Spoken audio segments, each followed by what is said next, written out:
Ladies and gentlemen, the world ain't always black and white, but when it is, it's worth discussing. I am the Medieval Massacre, and joining me today, if you're Craven Gaming, just imagine how he's feeling. It's Craven Gaming. What's going on, guys? We'll be joined by Lord Zeratoth later, and Neo Lionheart is kind of... MIA. He's kind of dropped off the grid. So, Neo, if you're listening to this... Fuck, bro. Where the fuck you at, son? So, first off, I mean, normally I would start off with game check, but at this point... With only two of us here. We're not playing anything. Nothing spectacular worth mentioning anyways. Are you playing anything? Well, head over to my channel, and yes. Well, no, I mean, like, right now. Game check is, like, if you're playing anything during the podcast. I know what you meant, and yes, no. Okay. Then the second thing I usually say is, has anybody seen any movies recently? The answer is also no.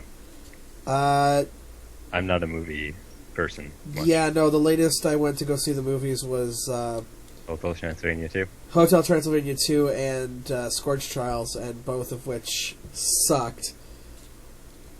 So not really much to say about... I mean, I'll get into them later on, but y'all already know what it is. Y'all know how we start these off. There's a reason why we do these every month. Around this time. Record them on a Sunday. WWE Hell in a Cell 2015. Yep. I'll say off the bat, this was good. This okay. Compared to the shit that we get, this one was mostly good. This one was mostly good. Not all of the matches were good, but I would average this out to a B pay-per-view. Yeah, I'd agree. But of course, as we do, we're going to go match by match and just kind of talk about some of the highlights and lowlights. So I actually wrote out fucking notes. I pulled a spoonie, I wrote some notes, and hopefully that'll help me remember these matches better, even though I just finished watching it. God. So first off, I want to ask you something. Do you habla español? Sí, man. Okay. Were they talking in fucking Spanish to you for most of it? No. No? Okay. No, I got English. Okay. Because a lot of people in Canada... We're getting the Spanish? We're getting the Spanish announce team. That's hilarious. And these guys do not shut the fuck up.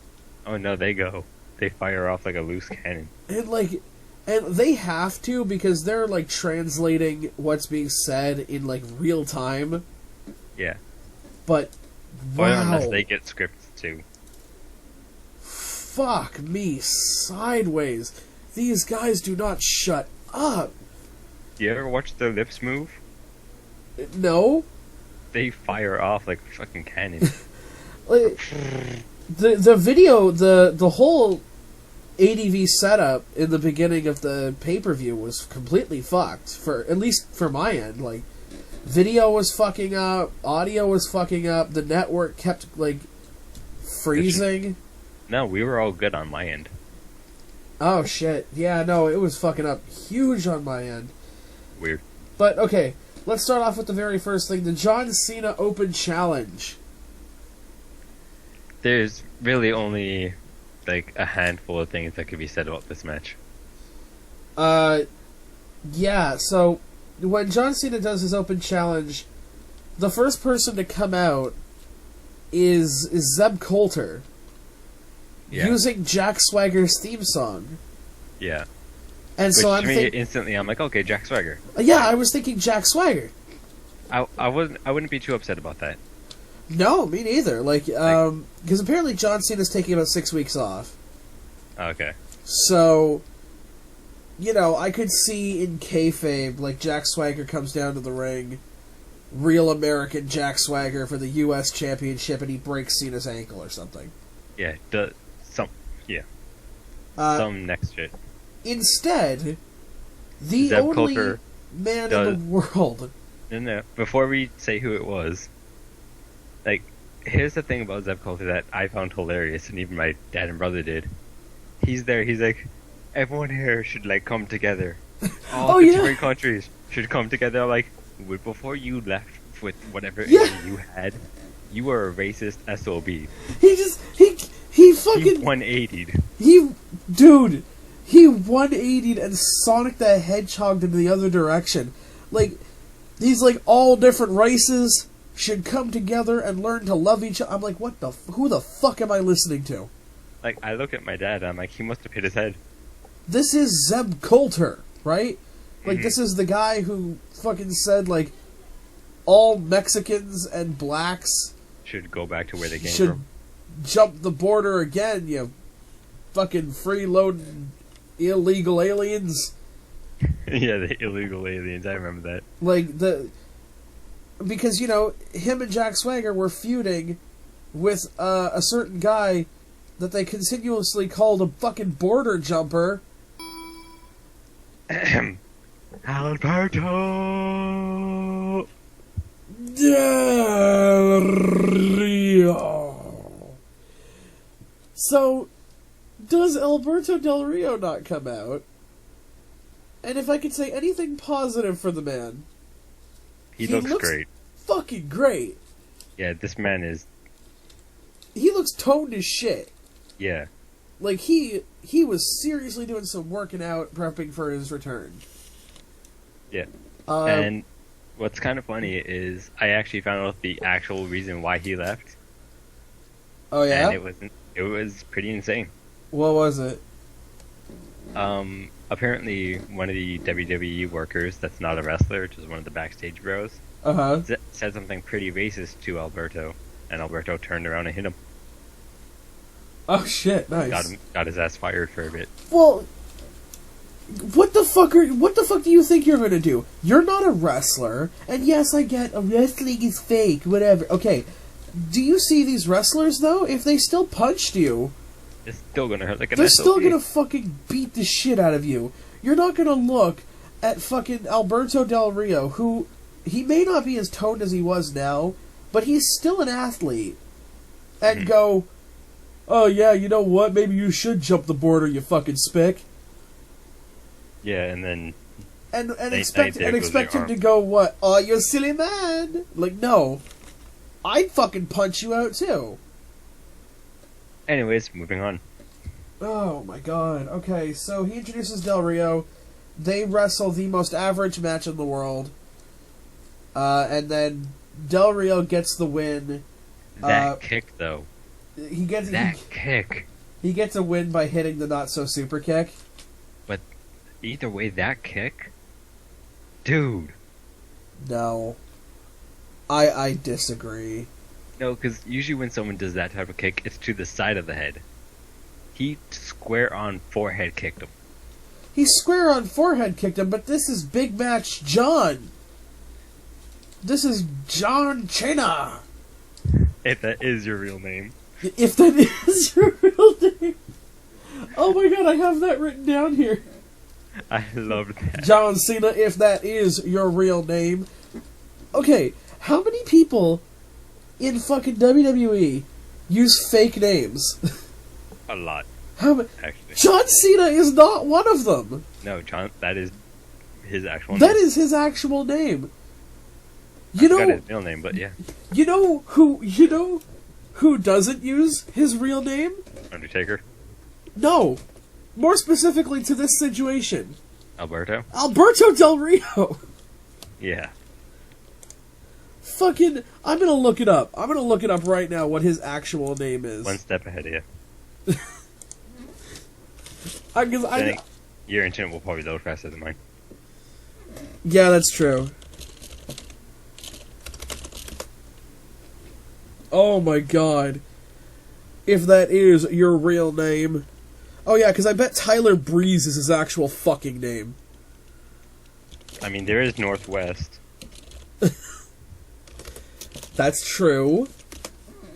But there are some exceptions to stupid rules. Jose Alberto Rodriguez. Mm-hmm.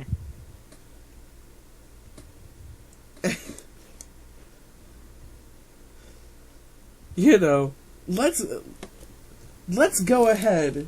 And break the stereotype to replace it with another stereotype. Yeah. Let's go ahead and be like, oh man, you're not using your real name. And yet he is. That John Cena is his name. Yes. Well, John Cena Jr. Well, yeah. But, you know, no one ever sits there and says John Cena Jr. Also, you know who else doesn't use his real name? Zeb Coulter? Zeb Coulter! His name is Wayne Maurice Keown. Keown? He's not a fucking wrestler. With that beard, though? But that fucking beard and mustache combo, though. Like, what the shit? He's a booker. Mm-hmm. Wow. Anyways. You know what he also hasn't done? He also hasn't actually fought in a war. Yeah, figures. Like, he's been booking for wrestling organizations since 1972. Shit. He is booked for World Wrestling Council, International Wrestling Organization, TNA, and WWE. But yeah. So, that match, average. Very average. Once again, Del Rio hits the not-so-super kick. The super kick to a kneeling opponent, which my family and I are now calling the Muggle kick. I like that. Because it requires, absolutely... I could do a super kick if you were fucking kneeling. Mm-hmm. Give me a second, guys. We're about to get Lord Zeratoth all up in this call. Which I'm sure he has a hell of a lot to say regarding the Hell in a Cell pay-per-view.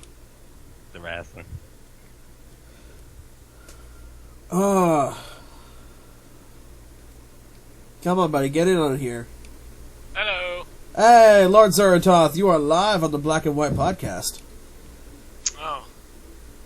Yeah. We're still in the middle of our wrestling recap, though, so you can pop off for a nap if you want.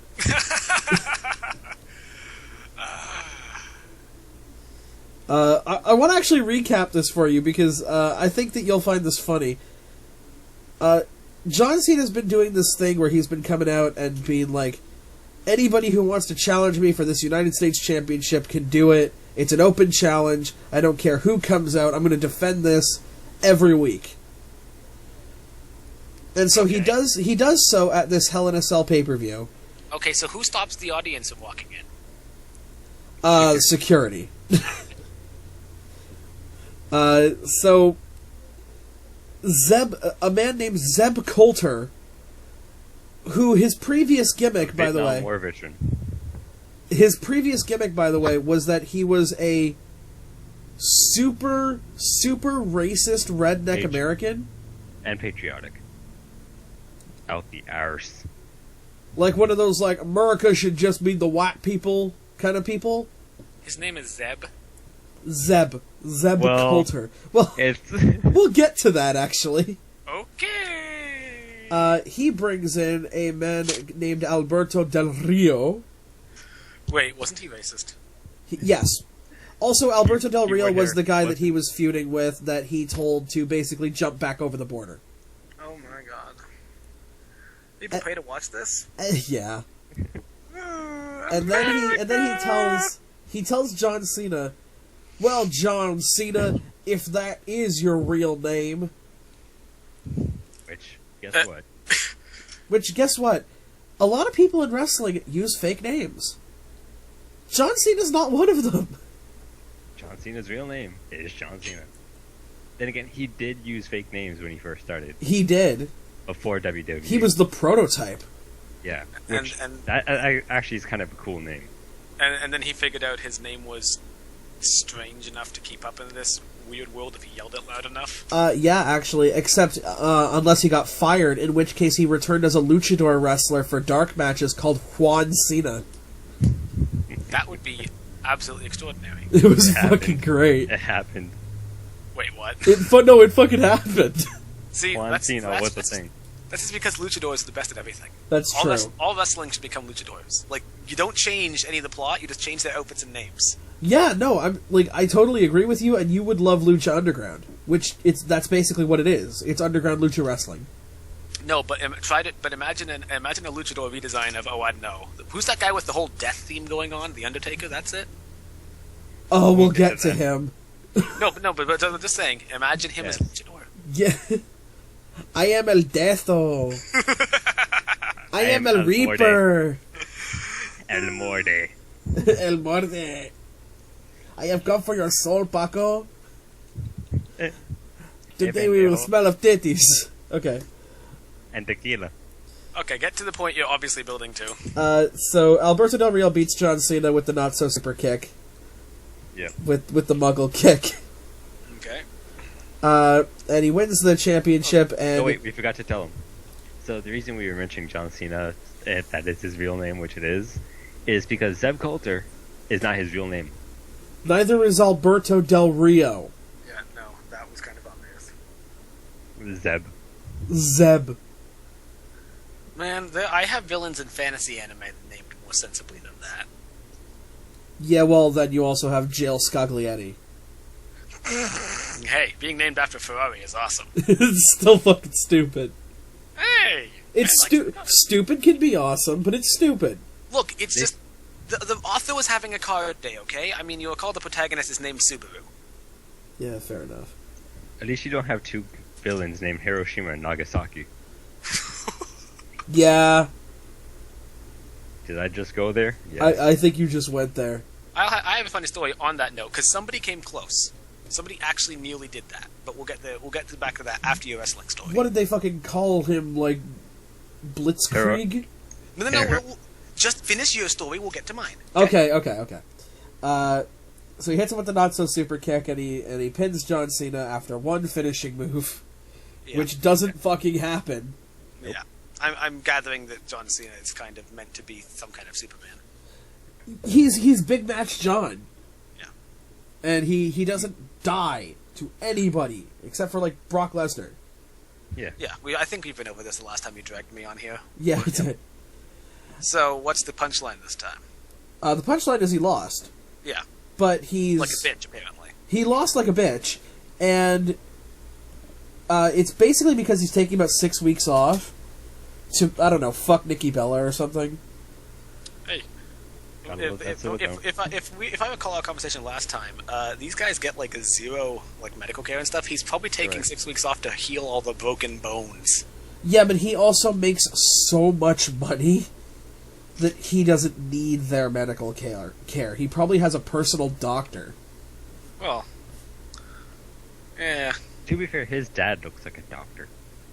Yeah. One does not simply look like a doctor. So the point is, the Invincible Cena actually lost really blamely for once. Yeah, it was an okay opener. Yeah. By the way, Craven, did you see the pre-show? Yes. Because I did Team Good Guy versus Team Bad Guy. Team Good. Team Good Guy won? Yeah. Okay. Basically, they stuck 3 good guys on a tag team and then 3 bad guys on a tag team that they didn't know what to do with.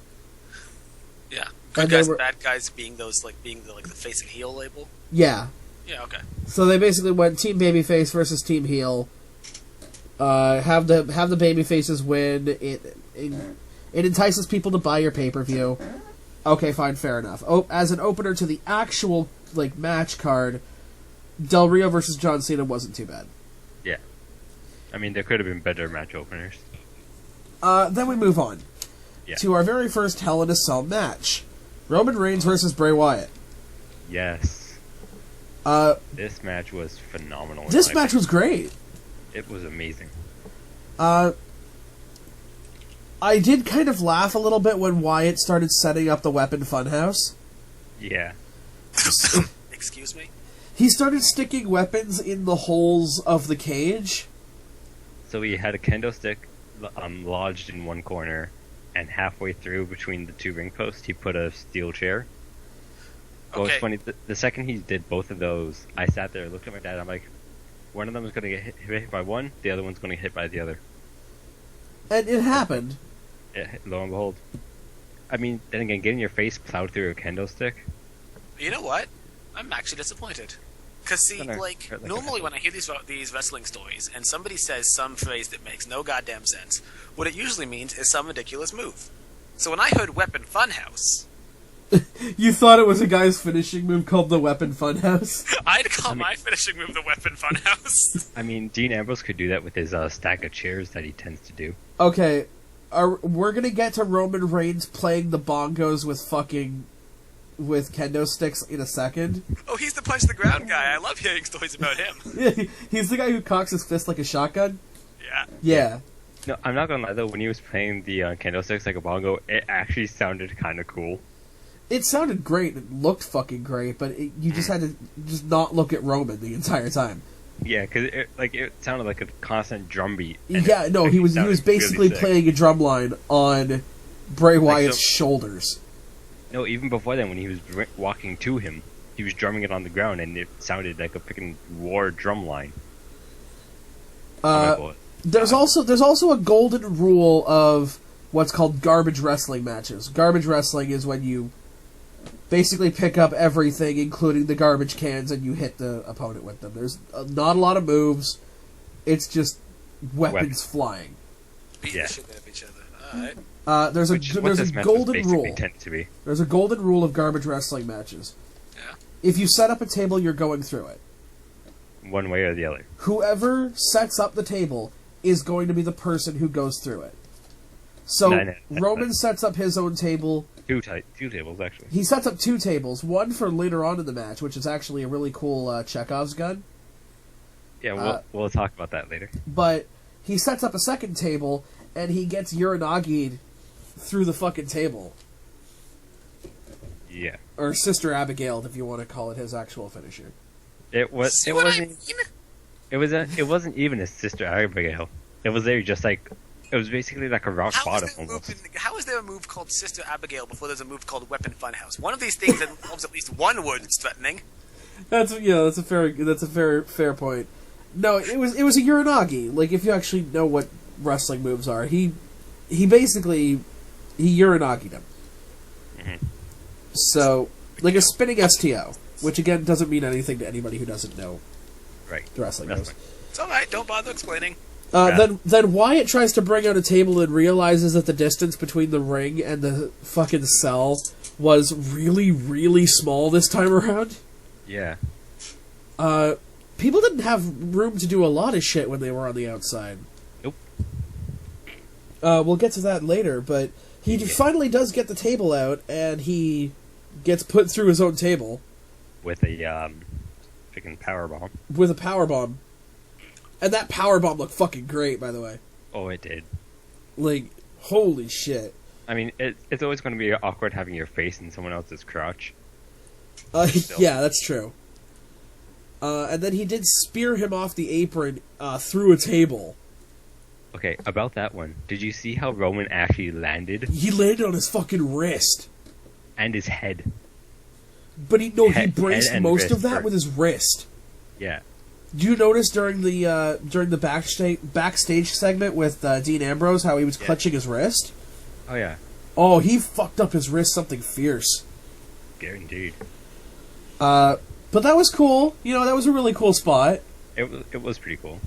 And then Roman.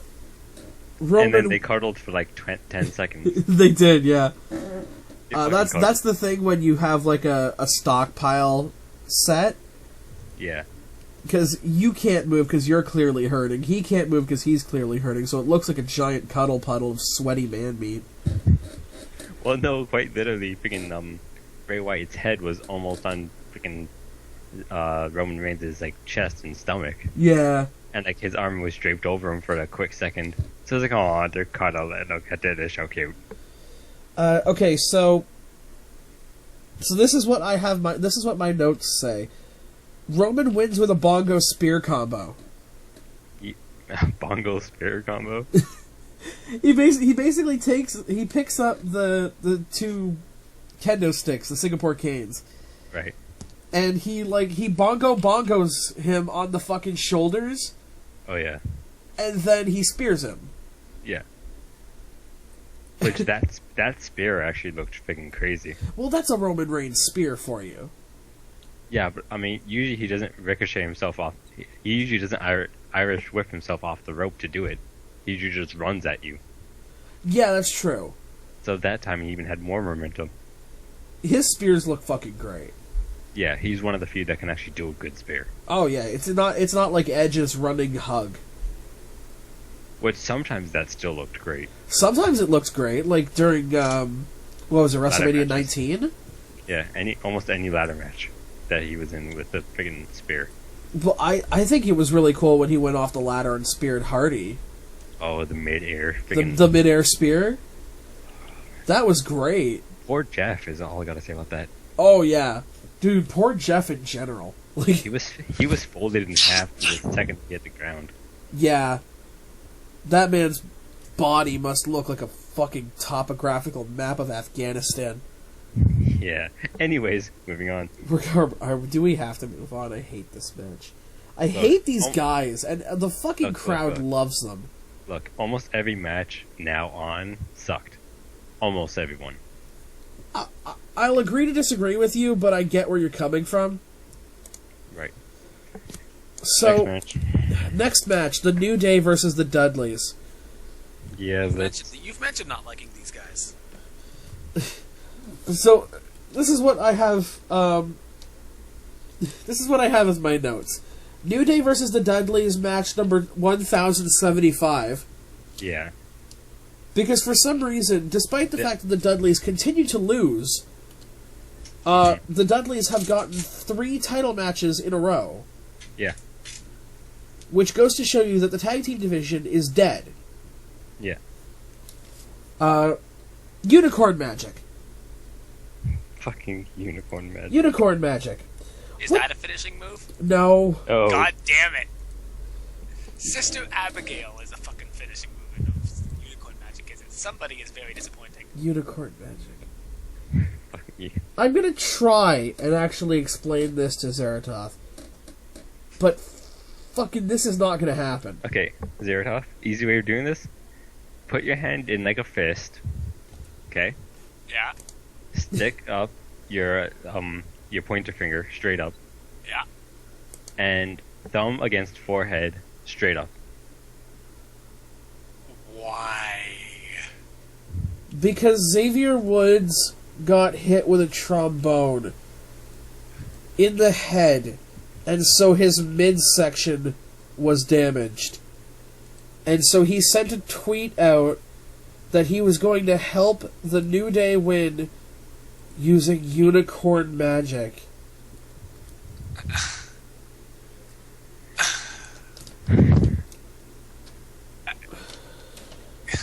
Okay. You know what? Yeah. Okay, we're gonna move on. Kofi does a really bad drop kick to Devon in the corner. Oh yeah, the one when he drop kicked them both, or the one before that? The one before that, when Devon was in the corner. Oh yeah. And he did like an Irish whip drop kick. Mm-hmm. He connected with that one, and it looked like it's fucking smarts. Yeah. Kofi takes out both the Dudleys with one drop kick. Which actually looked kind of good. It looks so fucking good. But like, oh man, the really horrible Dudley boys that are gonna come and wreck house gets taken out with one drop kick from one high flying black man. Yeah. And we can't forget though, the freaking Bubba Ray bongos. The Bubba Ray bongos. Holy fuck. And then of course there's the wada. Yeah, that was stupid. It's always been stupid. That was... The New Day win via trombone shenanigans. Yeah. The referee takes about 400 years to do an Eddie Guerrero spot. Mm-hmm. Where fucking Kofi's on the ground. Takes the trombone, throws it to Bubba Ray, drops on the ground, says he got hit. And the ref... Like, did he get hit? Did he? oh, there's a trombone in his hand, and he's on the floor. But everyone's chanting no. But I didn't see it, so no. And then as that's happening, fucking Bubba Ray breaks the trombone into 2 pieces, which Big E later then uses to fucking club Bubba Ray. Which I find funny because breaking a trombone in 2 pieces, little do you know that sliding part actually comes off. Yeah. It's in 2 pieces to begin with. I know. I got, like, when I saw that, I'm like, really? Really, Riley and Randy? Yeah. It's so fucking stupid. Trombone Shenanigans, Trouble in Paradise, game set match. Next. JBL believes in unicorns. Fucking right. I actually had to write that down as part of my notes, because JBL, who's one of the commentators, turns around and says, "Well, Michael, you wouldn't have doubted if you believe in unicorns like I do." Yeah. I'm like, what the fuck is everybody smoking, and where do I have something to say about dealer? JBL later, though. Okay. I think I actually have something later on about JBL as well. I'll laugh if it's the same thing. You call yourself a fan of this. I do call myself a fan of this, yeah. And yet we will rip on it like crazy. Well, Yeah. that's fair enough, I suppose. Well, I mean, like, only fans of something, I think, can rip it on. Because you're like, yeah, these things have bad points to them, but I'll still watch them because some of the wrestling's good. Yeah, some of the wrestling. Some of the wrestling is good, just the storylines suck. Yeah, 9 out of 10 times. Next match. Nikki Bella versus Charlotte for the Divas Championship. Oh, I'm sorry. Nikki Bella versus the daughter of Ric Flair. Because she doesn't have a name or a personality or anything other than the fact that she's the daughter of Ric Flair. Right. Her gimmick is that she's the daughter of Ric Flair. Yeah, and, you know, she warped the figure 4 into a figure 8, which still looks insane. Which is the daughter of the figure 4. Because she's the daughter of Ric Flair. Yeah. And she woos. Now, except for the fact that she fucking sucks at wooing. Yeah. So, this match sucked. But there was something I wanted to point out about this match. Okay. When she first tried to do a figure 8 and could not bridge herself, she stuck with a figure 4. Nikki's trying to crawl to the ropes to break it, and end up flipping Charlotte over. Now, she then continues to go to the ropes. I was gonna say, you just reversed the pressure. Why are you breaking the hold? You not only are you reversing the pressure, she's as far away from the ropes as she can be without you touching the other rope. Yeah, you dunce. You fucking keep the lock. But no, they still break it. And I also have another problem with this. There's a stipulation at this that nobody is allowed at ringside, but no one checks underneath the ring. Mm-hmm. Which I would do, considering that Nikki and Brie Bella have used the fucking twin magic thing from underneath the ring. Yep. Amanda's the one that pointed this out. Yeah, that's a very good point. Fucking bullshit. Friggin' Brie Bella will hornswoggle it out from underneath the ring and just switch. JBL quotes Sun Tzu's Art of War. Huh? Oh yeah, right, that. He quotes... Sun Tzu, the Japanese warrior. No, the Chinese warrior. Shit. Yeah, I was about to say. Yeah, he calls him the Chinese warrior. He's like, Sun Tzu. You know, Sun Tzu says, Michael, that a battle is won before it even starts.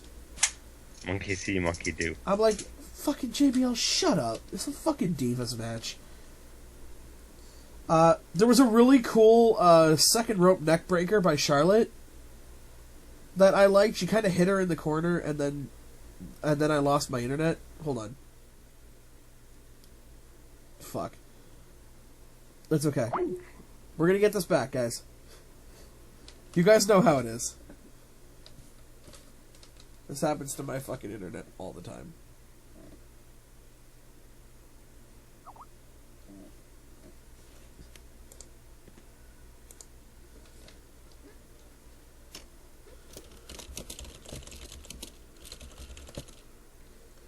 internet is derping.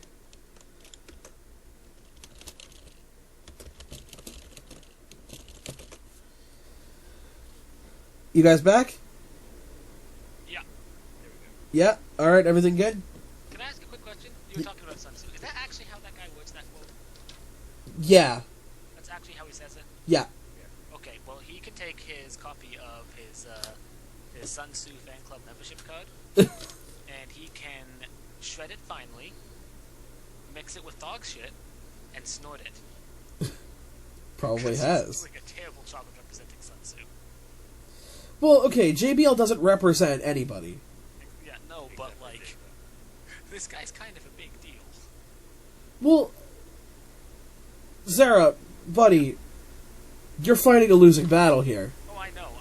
You're lucky that somebody like JBL was able to reference someone even as significant as Sun Tzu, and he wasn't referencing another 1930s black and white sitcom. Yeah, that's true, but fighting losing battles is what I do. I am actually kind of surprised they didn't botch the name. Oh, let's talk about botches. Nikki Bella goes for an Ass Kinrana. Or no, sorry, she goes for the Assplex. This is... Yeah. Weapon Funhouse, all I'm saying. No, like, this is not a finishing name. This is what I called it. Okay. Because here's what you do normally for a superplex, right? Which is a suplex on the top rope, so there's more distance between you and the ground, so it's super. So here's the thing. Charlotte was supposed to be on the second rope. That's how you do that. But yeah, you step up to the third, and then you do the superplex. What ended up happening was, because this needed to be a reversal spot, Charlotte had her ass right in Nikki Bella's face. I was like, are we witnessing ass to mouth? And yes, we were. Because her face was directly in Charlotte Flair, daughter of Ric Flair's ass. And so she goes for a German assplex, but it gets reversed by Charlotte into an Askinrana, which is a Hurricane Rana, but done with your fucking ass. And Nikki Bella lands on her neck, and that fucking looked horrible.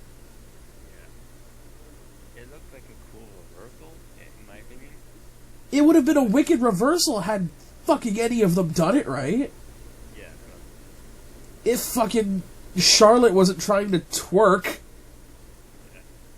Anyways, that match was stuck. Yeah. And then Nikki taps to the fucking figure eight. Just standard tap out. Yeah. That match fucking ate shit. Yep, next. Seth Rollins versus Demon Kane for the WWE World Heavyweight Championship. Okay, I'm surprised this match was this early. Yeah, no, same here. B, I wanted this match to be a Hell in a Cell match as well. I actually mentioned that the major title match of the night was not a Hell in a Cell match, especially considering you have Kane. Yeah. The one who made his debut in a Hell in a Cell match. Yeah. Let's not have him in a Hell in a Cell in the pay-per-view entitled Hell in a Cell. Yeah, Let's not do that. Yeah, no. So the stipulation here is that if Demon Kane loses, Corporate Kane is fired. But Demon Kane still keeps his job as a wrestler. So does Demon Kane and Corporate Kane get 2 paychecks? Maybe. I don't know. Wait, can you make it out to Demon Kane? D. Kane. D Kane? And then like D. Kane. C Kane? Man, fuck this entire storyline. How am I even supposed to care? Kane's red lighting goes out about 2 minutes into the match. And, like, they have to do with, like, the normal lighting of the stadium, and it looks horrible. Rollins, I put here, Rollins is too short to pedigree Kane. Yeah, I saw that too. It was hilarious. So, Zara, to put you in perspective of this, the pedigree is a finishing move that involves you sticking your fucking opponent's head in between your legs, hooking both arms in order to lift them up and drop their face into the ground. Okay. So imagine you and your opponent basically forming a letter H before you slam your grundle into his neck. Whose line is it anyway? The letter H. The letter H. So this works because Triple H is actually kind of tall. 6'5", I think. Something like that. Rollins is short as shit, and Kane is like 700 feet tall. Yeah. So this looks like such shit. They go to the outside, and Seth Rollins does the weakest powerbomb into a table I have ever seen in my life. Yeah, which didn't even break the table. It didn't even break the table. It knocked it over like it was Lego. Yeah. Although if he powerbombed him onto Lego, that would hurt. Yeah. Yeah, match You'd be picking it out of your skin for weeks. Yeah. So yeah, match not good. Seth does a really awesome Eddie Guerrero frog splash. See that? That frog splash was fucking great. He got some really good air on that. And then Seth wins. He pins Demon Kane after a really half-assed pedigree because he's way too short. A kneeling pedigree. A kneeling pedigree because he's too fucking short. I honestly wish he just brings back the curb stomp.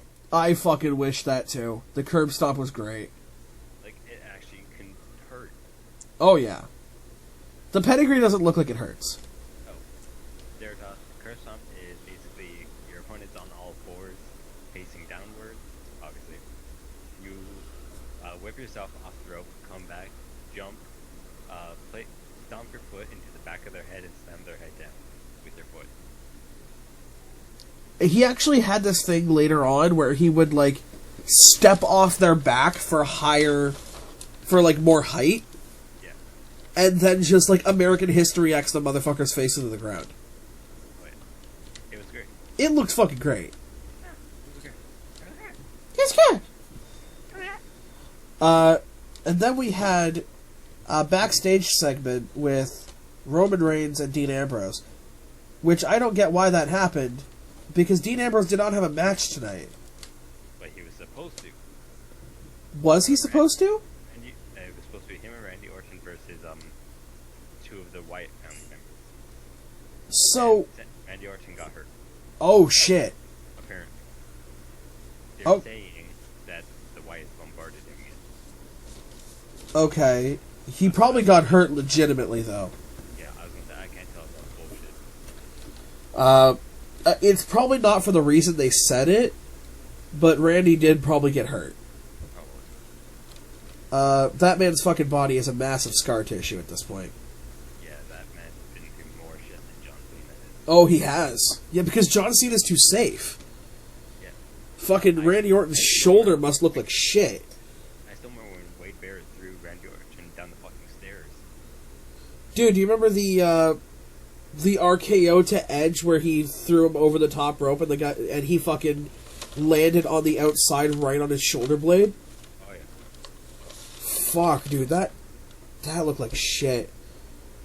Second last match of the night, Ryback versus Kevin Owens for the Intercontinental title rematch. Bullshit match. Moving on. I actually have notes on this, so I'm gonna try and review this instead of being a bitch. There's nothing to say about this match. Ryback does a really cool jackknife powerbomb. Okay, dude. Oh, fine, yes. The commentary team explains why Ryback going to the top rope is fucking stupid. Yeah, because you're talking to a 280-pound guy going to the top rope so gingerly. Like, and this is after he had whipped fucking Kevin Owens around like a ragdoll. You had him. Yeah. Why would you go to the top rope ever? And why would like the one thing I don't like about big guys going to the top rope, no pun intended, because Ryback calls himself the big guy. The big guy. Is you move so slow, you can't do it right. No, you can't, and you're gonna fucking hurt yourself. You have to be quick. No, you have to be quick too. Yeah, like there's a reason why they call it a high risk maneuver. Yeah. You gotta do it when you can. That's it. You gotta do it. Yeah. I didn't hate this match. I thought it was very bare bones. It was predictable. There was a lot of really good like strength moments between the both of them. Oh yeah, Ryback ragdolling, everything. And then Owens wins through the laziest pump up powerbomb he's ever done. Yeah, I saw that like that. That was a pump up the jam, pump it up, pump the jam. Yeah. But I wouldn't call that a fucking powerbomb. It almost looks like Ryback jumped in the air and he just kind of pushed on his chest. It looked more like a spine buster. It did kind of look like a spine buster, yeah. It didn't look like a fucking powerbomb. Then the best part of the night happened. Followed by the worst part of the night. But Yeah. Brock Lesnar versus The Undertaker, Hell in a Cell, and sweet baby Jesus Almighty, this match was fucking great. And I don't remember if it was this match or one of the previous matches, but ever notice, and I think it was this match, how quiet JBL was? Yeah. He did not talk. He stayed quiet. Well, he didn't really stay quiet. Like, he had a couple of moments. Yeah, but he was like Relatively quiet, yeah. the entire way through. I'm like, wow. One thing I did notice is during The Undertaker's entrance, he goes to slam the door of the cage. And it opens again. It bounces. Yeah, Brock Lesnar goes for an F5 on the outside and has no fucking room to do anything. yeah, which is the count. Then they're like, okay, counter. Yeah. Brock bladed like 2.5 minutes into the match. Well, it was fun. He did block his head from hitting the post, but his head hit the chain. Well, also he bladed. Like, that wasn't an actual bleed. He bladed. Yeah. Zara, because I'm using terms that you have no reason to understand. Oh yeah, no, I spaced out so hard a while ago. That's okay. Blading is typically wrestlers have like a secret pocket in their uniforms with a razor, and they do like a soft cut across like the forehead or something to make them bleed to make the show look cool. Or sometimes there's blood packets. Or sometimes there's blood packets, but more often than not they blade. Yeah. Unless Incredibly fucking dangerous. Yeah. it is, especially if you're Brock Lesnar and you bleed like a stuffed fucking pig. Or if you're Brock Lesnar. Brock Lesnar.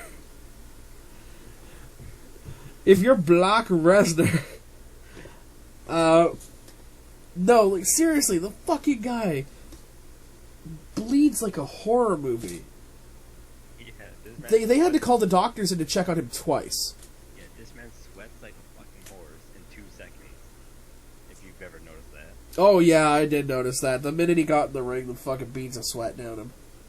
No, but I'm saying like 2 seconds into the actual match, this man's already drenched like he's in his shower. Oh yeah. Although, to be fair, 5 seconds into the match, and Undertaker's fucking winded. Yeah. Well, I mean, come on. The man's 52. He's 56. Oh shit, okay. My bad. Yeah. Yeah, so, like, he cannot do much anymore. And then the ref. The ref pissed me off in this match. Yeah, get back in the ring, Billy. Like, he starts bitching because he's attacking Undertaker with a chair. There's no DQ. Like, Get him back in the ring. Get him back in the... What? There's no countouts. yeah. Why do you care? Back up. Why? Eh. It's fucking hell in a cell.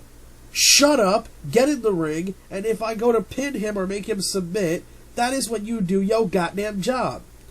Or if shit goes terribly, terribly wrong. Right.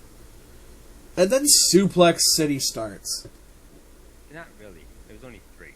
4. 4? 4. I count as 4 miles. They got 4 miles into Suplex City. Gotcha. And then 2 F5s. Don't put him down. Right. And then he goes to attack him with the steel steps, and then Taker does the most telegraphed reversal in the history of reversals. Oh, I saw that so bad. The lifting of the legs like he was looking for fucking Brock to change his diaper. Yeah. While the freaking stairs were so far away from him still. Yeah, but fucking Brock had to continue the move. Yeah, he's like, oh, stumble back, fall. Oh, man. And then they start, like, ripping up the fucking arena. Yeah, the second, like, at first I thought Brock was going to do something crazy or stupid to, like, his ankle or something. Yeah. But then he started, like, fucking around with the ring, and I was there, like, huh, what's this guy doing? And then he started peeling it. I'm like, oh, fuck. Yeah, like, this is gonna be bad. And it was bad, and he fucking... And then he low-blowed him in front of the ref, because that's not illegal. Now, real quick about that low blow. Compare that low blow to all the ones Undertaker did. Oh, that no! low blow Brock did was more of a fucking uppercut. That was a fucking uppercut, and it was one that Undertaker fucking deserved. Yeah, but the ones that Undertaker did to Brock weren't that bad. They weren't that bad, but there were more of them, and they were illegal. And Brock and Taker picked up a tainted win. Yeah, still. So Brock said, hey, if I'm going to punch you in the nuts, 2 things. 1, I'm going to do it in front of the referee. And 2, I am stronger than you. I'm going to make it hurt more. I'm going to Shoryuken you in the fucking gonads and strife. Yeah. And, okay, real quick, before that low blow, Undertaker gets the chokeslam and the tombstone onto the wooden panels. Yep. You know, Brock Lesnar kicks out 2.5. And I sat there. I'm like, Undertaker, put him in Hell's Gate, get the win. Because Brock would not be able to count out of it second. Not after that. No. And nope, he has to do his taunts. And then... And it was because of that fucking taunt that he lost, because he's a shit. Yeah. So... I hate to watch The Undertaker because of Undertaker. No, but he's a heel. Yeah. He's the heel in this. Yeah, because everyone likes Brock Lesnar because he's a fucking powerhouse tank that never shows up. And people don't like Undertaker because... He has to hit a guy in the balls in order to win. Well, okay. If you're facing Brock Lesnar, do you think you could beat him cleanly? He's like fucking Goldberg. It's not the point. You're the Undertaker. You're the Phenom. You're the unbeatable, undead badass. Except that you're not. You're a weak and fragile old man who can't beat a guy fairly in a wrestling match, so you have to punch him in the balls. And also, just random fun thing. Halfway through that match, obviously you can tell that Undertaker dyes his hair black. Yeah. But I sat there, I'm like, can you imagine if Undertaker actually had like gray or white hair? That actually might look kind of cool. That's what I was thinking. That could actually look really badass. But yeah, wow. So This was a really good match. F5 to the wooden panel. 1, 2, 3. And you know, Brock leaves, which is good because for a while he was attacking people after his match. Yeah, real quick, right? When he was leaving, I really wanted him to actually go to Undertaker and be like, "Yo," like basically like respect, like just be like, "We've done that." Here's the thing: I wanted that to happen when the bullshit happened. Yeah, okay, we'll get to that bullshit in a bit.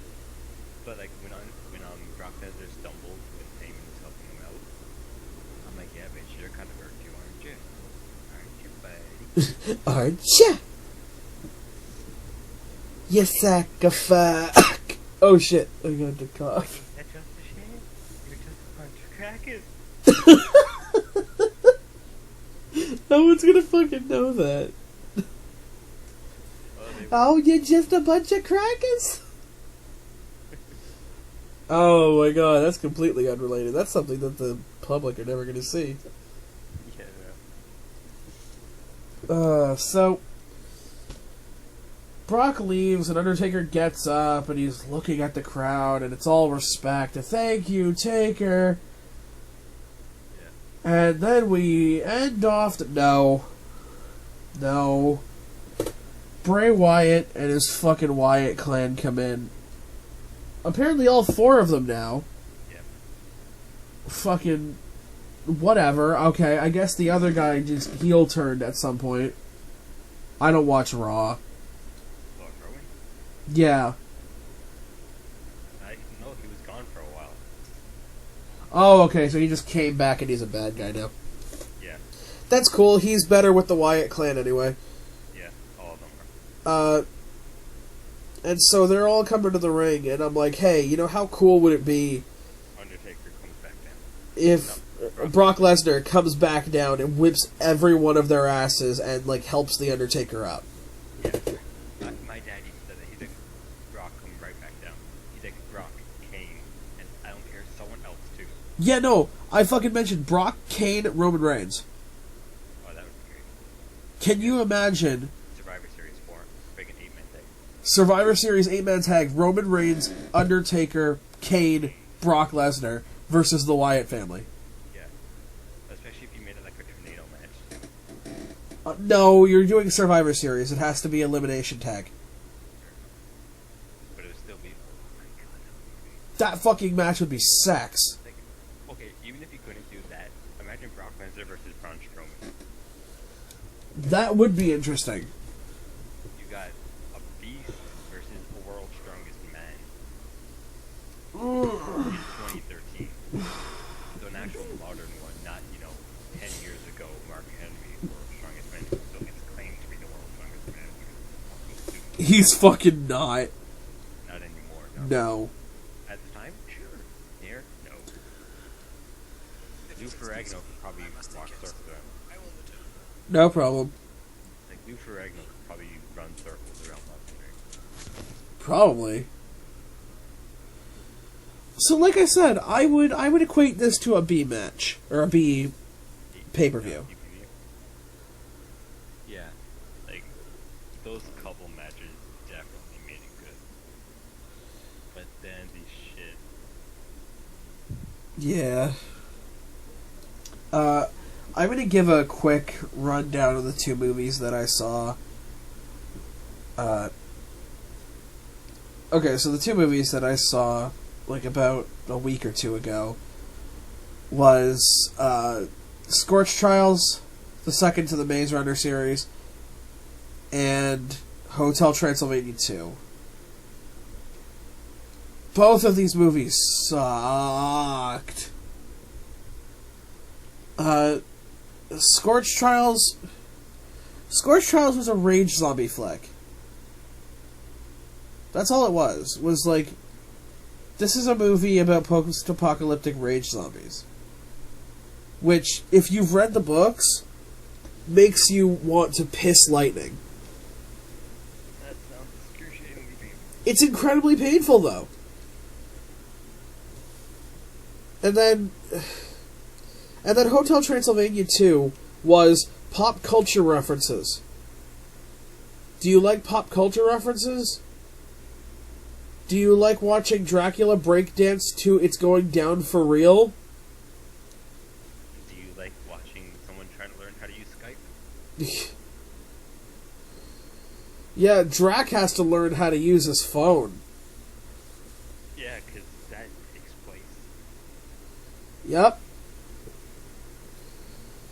And then the rest of it is one joke that's funny at first and then gets run into the fucking ground, which is they're old. They were the monsters that you loved, but now they're old and they can't do it anymore and they just want to fucking have a family. And then then the one joke, which is almost like beating a dead horse, is I do not go blah blah blah. Oh, I do not go blah blah blah blah blah. Like, fucking, yeah, okay. That was funny the first time you used it in the second movie. Yeah.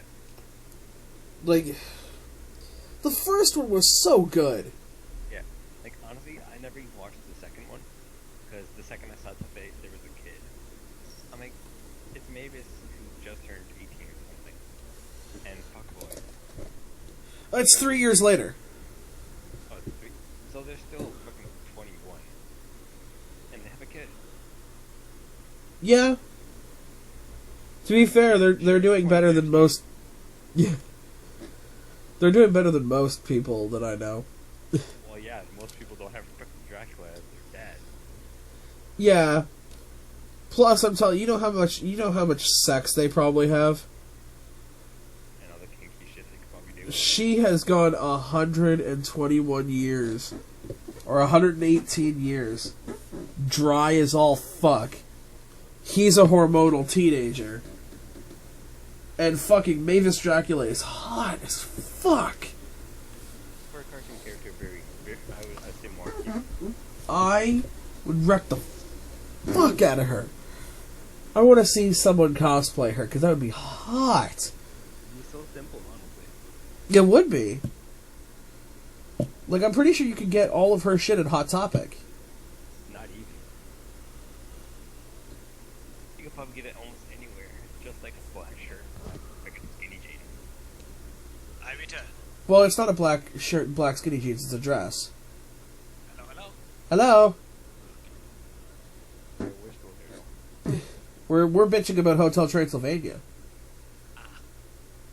What about you, Zero? You see any movies lately? Nope. All right. Moving on. Well, actually, yes, I did. I want to, but I did. What did you see? So I still show up to my college anime club, even though I'm in university now. It helps the 5 minutes walking distance, but whatever. Yeah.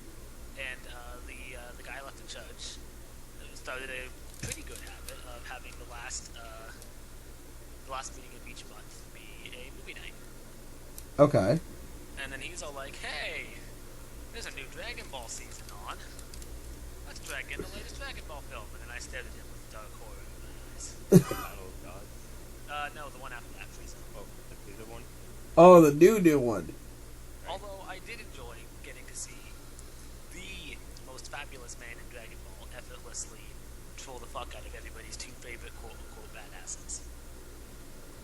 Yeah, I mean, Frieza was great. No, there's this new guy who's really awesome. Oh. Okay. Yeah, he's like... So Battle of the Gods, as far as I understand, because I never thought of the song thing, because I don't Dragon Ball anymore. Right. Well, I might because this character. So Battle of the Gods, there's this dude whose job is to blow shit up really good. Oh, Bears? Yeah, him. He's a cat or something. Oh, Big yeah. big space cat. I love him with that. Yeah, he's Anubis. Yeah. Well, no. Anubis is the dog. And the point is, this Muse guy shows up and he's all like, "So I heard there was something around here that's about to fight me," and that happened. That was one of the thoughts. And he's got this assistant, and his assistant is literally the best character Dragon Ball's ever produced. No, what's funny is about Weiss, which is the character you're Yeah, referring to. Weiss, whatever. He's actually the strongest Dragon Ball Z character.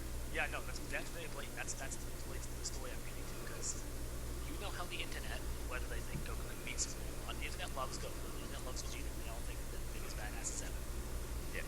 So one of the first scenes in this film is the two of them together trying to land a single hit on this Swiss guy.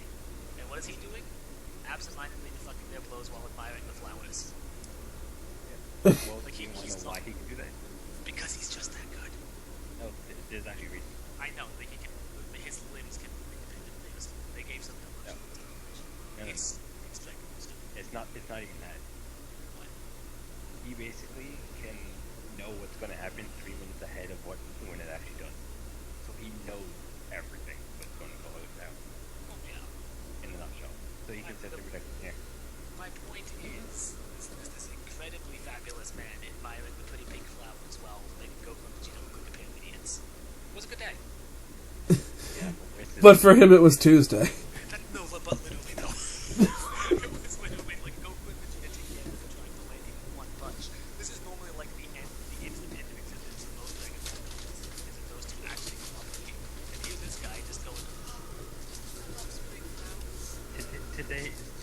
Today is Tuesday.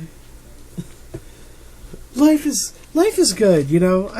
A lot of people complain, but no, life is good. And that's why he's my new favorite Dragon Ball character. Because he just does not give a fuck. Literally does not give a fuck. He could not give a fuck if you paid him. Yeah. So that's the only movie I've seen recently. Although I did have that story about incredibly tasteless references to certain movies. Oh yeah, well go for it then. Okay, so it's not quite as bad as having villains made Hiroshima and Nagasaki, but it was pretty close. And then I think it would be hilarious. And then because Japan got involved, the people involved were like, oh shit, we need to change this right now. So there's this guy who goes by the name of Mike Z, and he's a pro fighting game player. Right. And a while back, he basically dropped out of the competitive scene because he's like, you know what? These games are all good, but wouldn't it be great if one of us just made one of us? So he goes off and makes this thing called Skullgirls. You might have heard of it. I've heard of it. Okay, and one of the characters in it is basically a Looney Tunes character, but weaponized and terrifying. Okay. Her name's Peacock, and all her superpowers are basically to manifest Looney Tunes logic, but in a way to kill you. So she'll make, she'll kind of just click her fingers and make shadow appear on top of you. And be like, wait, what? And then it'll literally most people falls from the sky on your head. That's pretty neat. So she's accompanied by a bunch of strangely animate weapons and shit. She's got like little modern plates and stuff. They all have names. She's got like a list of them. So a robot bird named Avery, I think. The point is that she's got two bombs. A big one, a little one. Okay.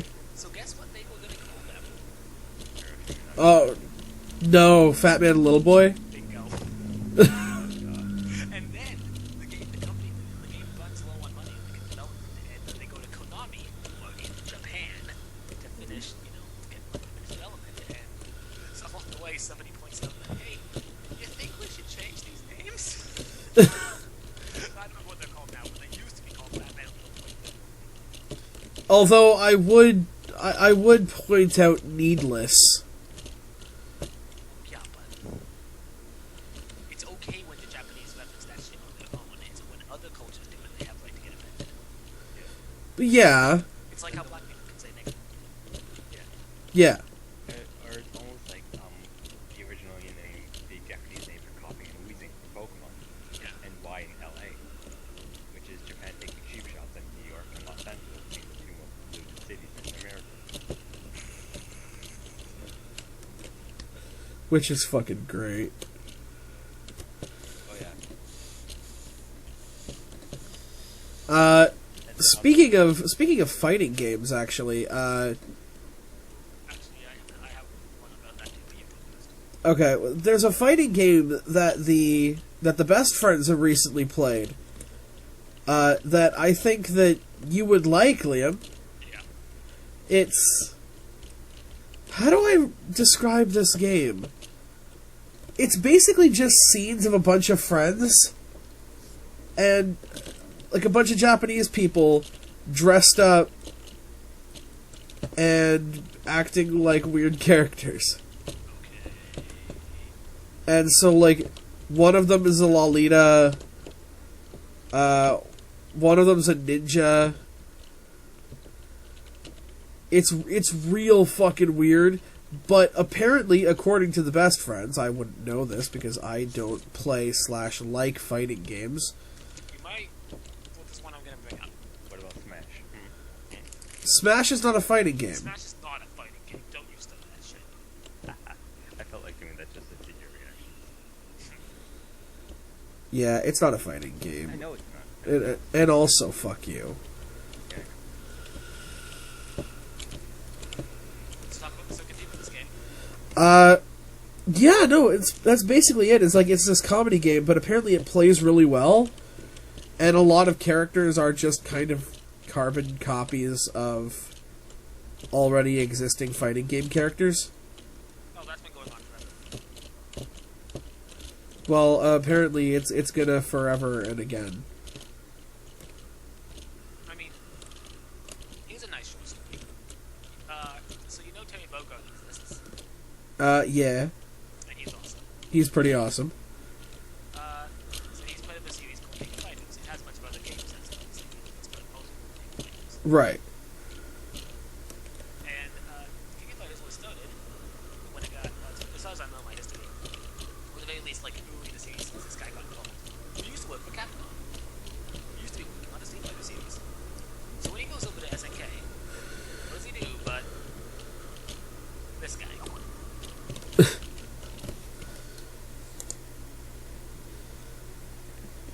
Oh, okay, so he's Ryu. Or Ken. Yeah, and his name is Ryo. Yeah. Like, and this is like between two professional companies. Big. So no, this is just playing. This is just kind of how fighting games work. Although speaking of fighting games, so let's see. Which of these you actually see? Sword Art. Yes, I've seen Sword Art. I think you mentioned there's something about tourism. I have, yes. Okay. I'm not sure if it's in these, but so there's this game. It's like some anime studio paid the guys who make Multiplayer with Sega's money, obviously, to make them an anime fighting game with a bunch of their characters. There's an anime fighting game with fucking Taiga. Yes, Well, to be fair, she has a sword. I know. I'm gonna say Kirito's always by Foundation. But It's a Sword Art Online Bridge reference. Kirito is the one from Sword Art. I know who he fucking is. I went through the show. I was the only person on the planet who found it perfectly mad. Straight through, no change halfway. Yeah, see, I found it, like, super awesomely badass for the first season, and then the second season took a fucking nosedive. I just had it spoiled for me. So, you What's know. there to spoil? There's a dude who traps them all in a big like video game. They get out. Then some other dude traps one girl in a video game, but she gets out. Yeah, I spoiled the entire first 26 episodes for anyone who wanted to get up to speed. Oh, also incest. Also, anime.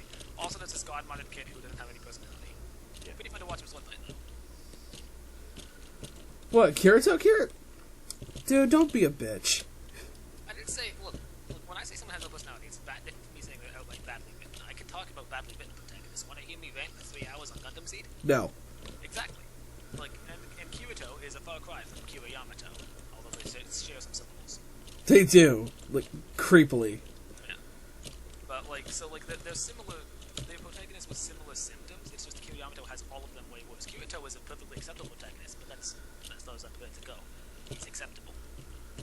Yeah. He's not extraordinary. It just, like, he comes off to me as the C-mode of the series. Yeah, but there wasn't a Kamina or anything else that made Gurren Lagann, so he was kind of just. He kind of like. I don't know. There was some moments where it was like.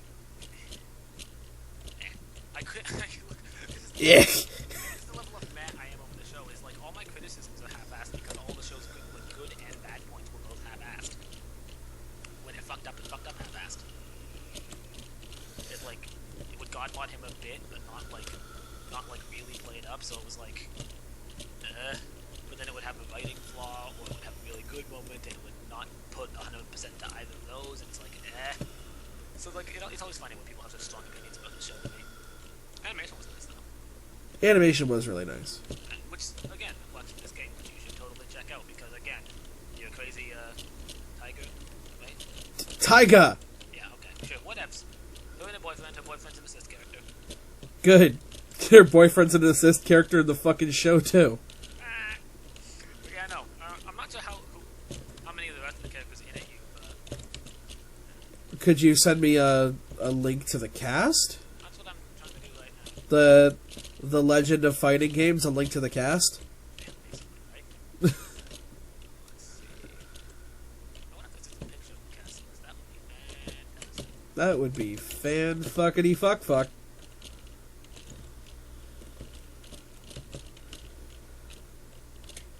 So I have now, by the way, gotten a game to do game check on because I am playing Binding of Isaac. Nice. Now that I am done ranting about wrestling. There you go. Here's a bunch of characters. Let's see. Who else? Well, Hole Up on Spice Wolf's the assist character. Who's the actual fighter? Not all the assist characters are paid as good as the enemies to be able to do. They just included it because they could, and the ones who are big enough. Titties? No, fan bases. Oh. I mean,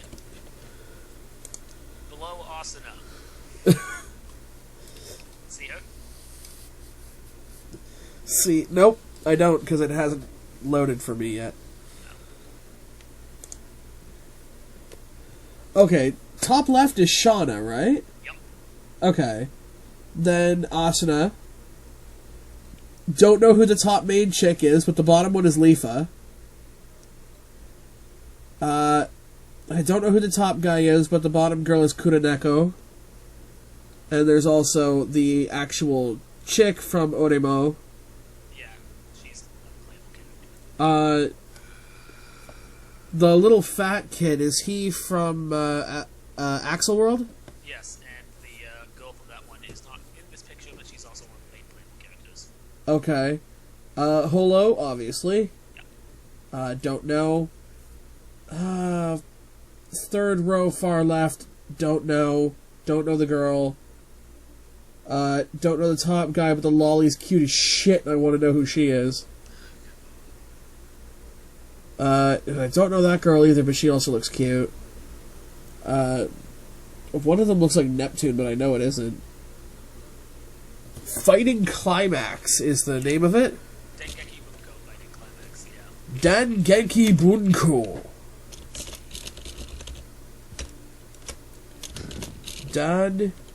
Dengeki Bunko. Fuck off. Dengeki Bunko Fighting Kuraimaksu. This game is so fucking Japanese, it's so great. Yeah, it's ridiculous.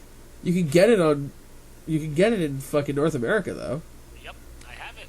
I've been taking my frustrations out on certain characters I don't like very much. Is it in English? Some of these series were never localized, so the characters are not. Like the characters, like the voice acting? Yeah. But like the menus and stuff, like can you... Okay.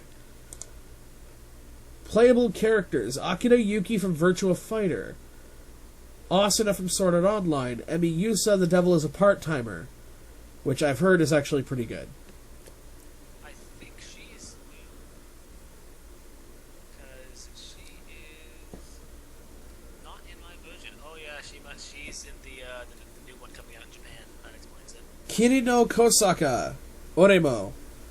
Yeah, I know. Kirito Sword Art Online. Kuroko Shirai and Mikoto Misaka from A Certain Magical Index and A Certain Scientific Railgun. Fucking despise that name. I'm not sure how the show is, but the name of it infuriates me. It does kind of sound stupid. Kuroyuki Hime from Axel World. It's like this the cast list for this show, this game was basically every shit overrated moe anime my brothers have recommended to me, and a few actually good ones.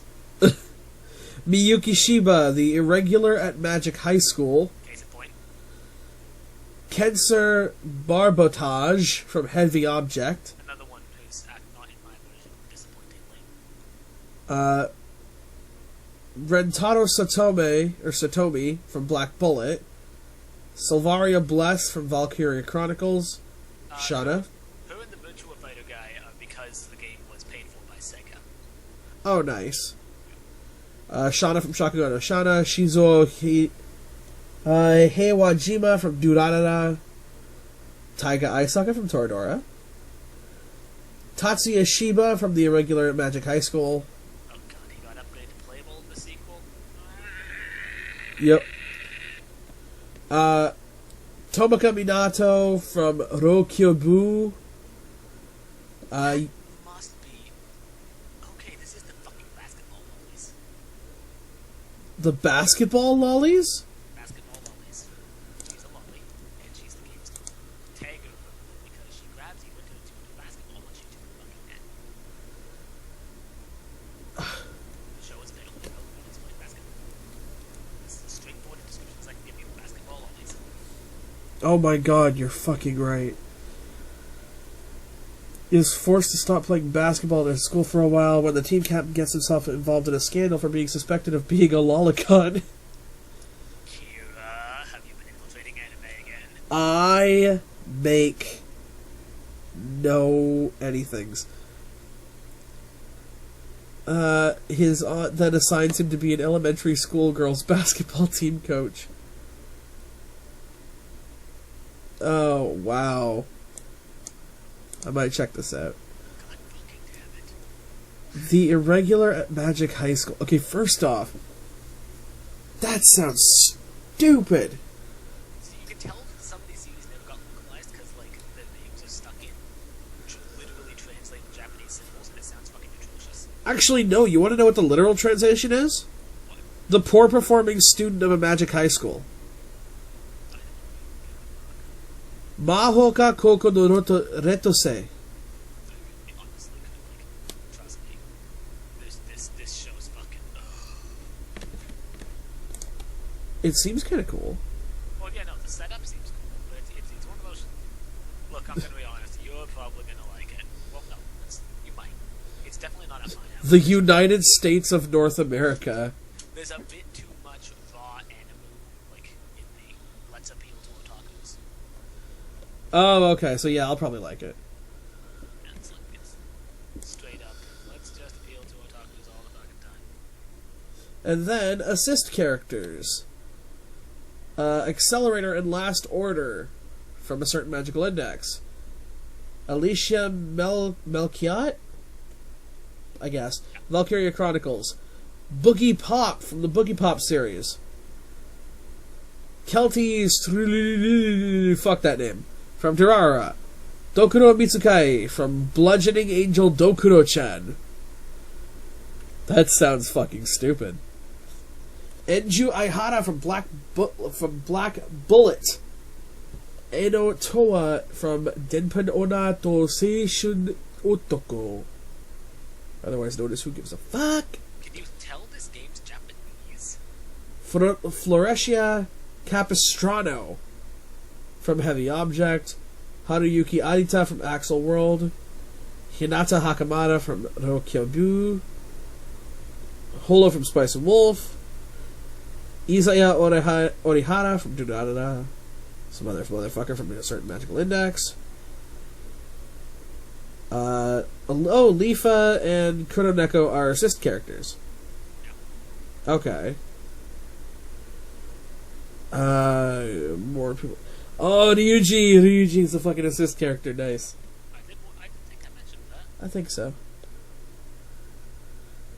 My point is, if you want something that seems more up your alley, try this one, because not only is it like a bunch of these my characters, it's also like the engine was built for like people with 3 thumbs. Okay. 3 really slow thumbs. It's a really easy game.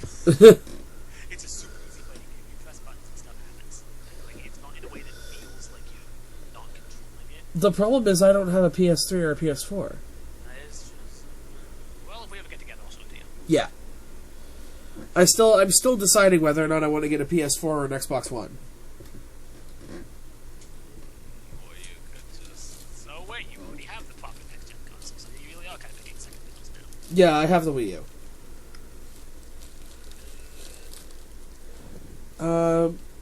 Yeah, I am kind of picking second fiddle because I do want to play some of these console games that, you know, aren't Zelda and Mario and Pokemon.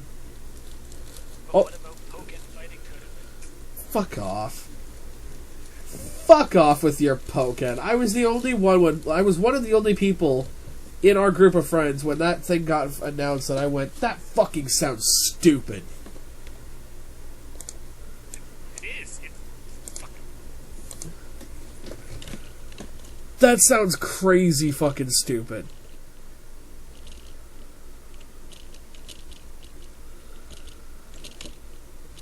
I can't even, dude. How did people think that this was going to be a good thing? What, Pokken? Yeah. The same way people thought Hyrule Warriors was going to be a good thing, but to be fair, that one turned out well. Yeah, but, like, that was something that had potential.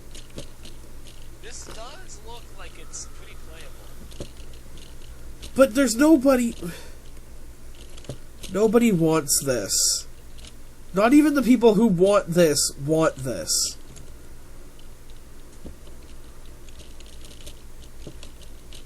like, fucking fighting games and Pokemon?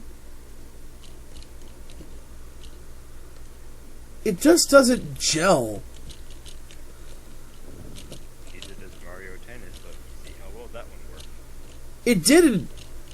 Precisely. So you're just proving my point. Then there was Mario Strikers. Mario and Sonic could do a movie game. Oh, don't talk about my Mario Strikers around Dion. He still hates that fucking... So. He still hates that fucking game. I don't mind it, I just know it's a very, very, very dumb game that no one should ever take seriously. Like Mario Golf. Yeah. The only people who should take Mario Golf seriously are the Game Grumps because it's funny. Yeah.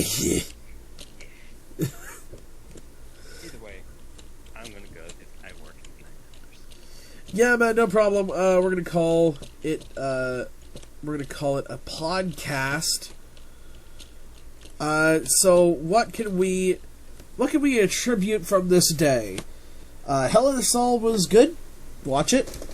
Good-ish. Good-ish. Watch it. I wouldn't recommend not watching it. There's a cool new anime fighting game out. So go buy it. And, if you see any screenings for Hotel Transylvania 2 or Maze Runner the Scorch Trials, don't spend your money on that. So, yeah, I'm the Medieval Massacre for Craven Gaming and Lord Zeratoth, signing out.